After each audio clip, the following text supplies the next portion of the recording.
2 ദിവസമായി weekly task തുടങ്ങിയിട്ട്. എന്നാൽ ഇതുവരെ ഒരു റൗണ്ടും കംപ്ലീറ്റ് ആയിട്ടില്ല. മൊത്തം 3 റൗണ്ടുകൾ കളിച്ചു. 3 റൗണ്ടുകളും റദ്ദാക്കി. കാരണം ഇവർ ഗെയിമിനെ ഗെയിമായിട്ടല്ല കാണുന്നത്. ഗെയിം നല്ല രീതിയിലല്ല കളിക്കുന്നത്. അതുകൊണ്ട് തന്നെ ബിഗ് ബോസ് ഇവർക്കിപ്പോൾ ഒരു ഡിബേറ്റ് കൊടുത്തിരിക്കുകയാണ്. ഇവർക്ക് കൊടുത്തിരിക്കുന്ന വിഷയം ബിഗ് ബോസ് തരുന്ന ടാസ്ക്, ആ ടാസ്ക് ലെറ്ററിൽ പറയുന്നത് എന്താണോ അത് അതുപോലെ ഫോളോ ചെയ്യണം. അതിനെ ന്യായീകരിച്ച ഒരു വിഭാഗം, അവിടെ അക്ബർ, ആര്യൻ അവരൊക്കെയാണ്.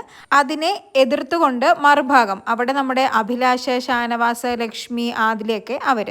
എന്തായാലും രണ്ടുപേരും നല്ല രീതിയിൽ തന്നെ വാദിക്കുന്നു. നമ്മുടെ അക്ബർ ഇത് തന്നെയാണ് പറയുന്നത്, ബിഗ് ബോസ് തരുന്ന ടാസ്ക് ആ ലെറ്ററിൽ എന്താണോ പറയുന്നത് അതുപോലെ തന്നെ ഫോളോ ചെയ്യണം.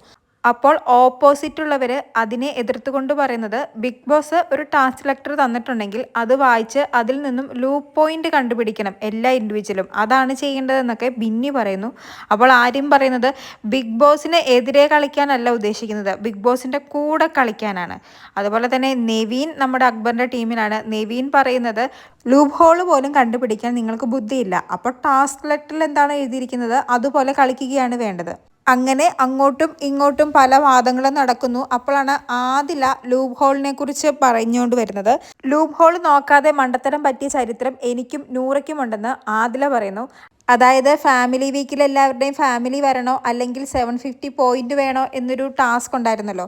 ആ സമയത്ത് ഇവർ 750 പോയിന്റ് വേണ്ട, ഫാമിലി മതി എന്ന് പറഞ്ഞിരുന്നു. ആ ഒരു കാര്യമാണ് ആദില ഇപ്പോൾ പറയുന്നത്.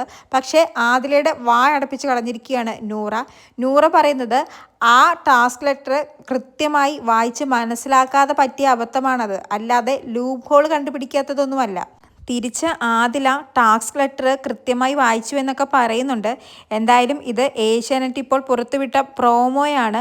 നൈറ്റ് നമുക്ക് കൃത്യമായിട്ട് ഈ ഡിബേറ്റിൽ ആര് ജയിക്കും ആര് ജയിക്കില്ല എന്നൊക്കെ മനസ്സിലാകും.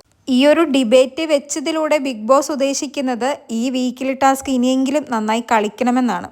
ആ കാര്യം ഇവരൊന്ന് മനസ്സിലാക്കി നാളെ, അതായത് വീക്കിലി ടാസ്കിൻ്റെ ലാസ്റ്റ് ഡേ ആണ്, നാളെയെങ്കിലും നല്ല രീതിയിൽ കളിച്ച് ഒരു റൗണ്ടെങ്കിലും ഒന്ന് പൂർത്തിയാക്കിയാൽ മതിയായിരുന്നു. എന്തായാലും കൂടുതൽ ലൈവ് അപ്ഡേറ്റുകളുമായി വീണ്ടും വരാം.